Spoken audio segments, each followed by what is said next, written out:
तो दोस्तों जैसा कि हम सब जानते हैं कि पिछले काफ़ी समय से इंडियन आर्मी के अंदर नेपाली गोरखा की जो भर्ती की जाती थी वो बंद हो रखी है। यानी अब नेपाल का कोई भी जवान इंडियन आर्मी में भर्ती नहीं किया जा रहा है। तो दोस्तों इस विषय पर Indian army general Upendra Dwivedi ने क्या कहा है प्रेस कॉन्फ्रेंस में, उस पर हम चर्चा करेंगे, तो आप वीडियो के लास्ट तक बने रहें।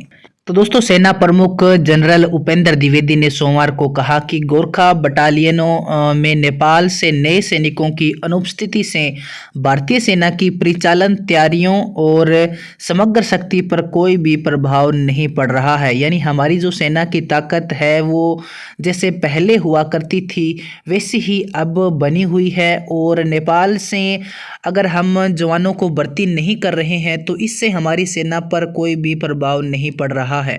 भारत, नेपाल और यूनाइटेड किंगडम के बीच 1947 के त्रिपक्षीय समझौते के तहत नेपाली गोरखाओं की भर्ती में ठहराव आ गया है, जिससे इस प्राचीन परंपरा में एक शून्यता पैदा हो गई है। वहीं दोस्तों जनरल द्विवेदी ने कहा है कि हमने नेपाल सरकार के समक्ष अपना प्रस्ताव रखा है और उनके जवाब की प्रतीक्षा कर रहे हैं।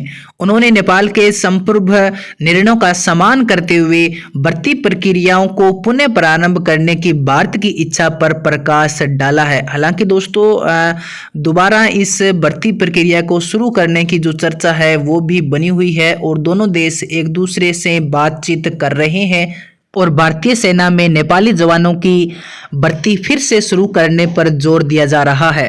भारतीय सेना में नेपाली गोरखाओं की भर्ती वीरता और विश्वास से भरे सदियों पुराने रिश्ते पर आधारित है।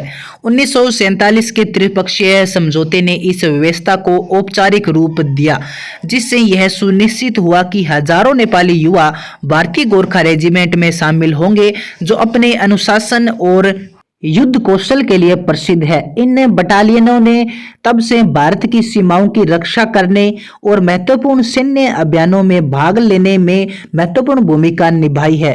हालांकि 2020 के बाद स्थिति बदल गई, जब कोविड-19 के कारण शुरू में 2 साल तक कोई भर्ती नहीं हुई और बाद में नेपाल ने अग्निपथ योजना के तहत अपने नागरिकों को भारतीय सेना में शामिल होने की अनुमति देना बंद कर दिया था। इससे पारंपरिक गोरखा बटालियनों में 14,000 से अधिक गोरखा सैनिकों की कमी आ गई है।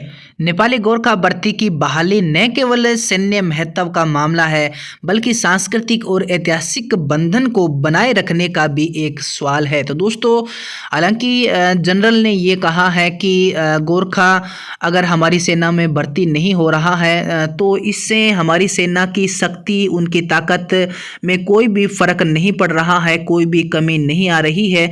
लेकिन दोस्तों ये भी सच्चाई है कि गोरखा रेजिमेंट के अंदर नेपाली जवानों की कमी हमेशा से महसूस हमें हुई है और होती भी रहेगी। और इसी के चलते दोस्तों बीच बीच में ये भी कहा जा रहा है कि फिर से ये जो भर्ती प्रक्रिया है ये शुरू की जाएगी।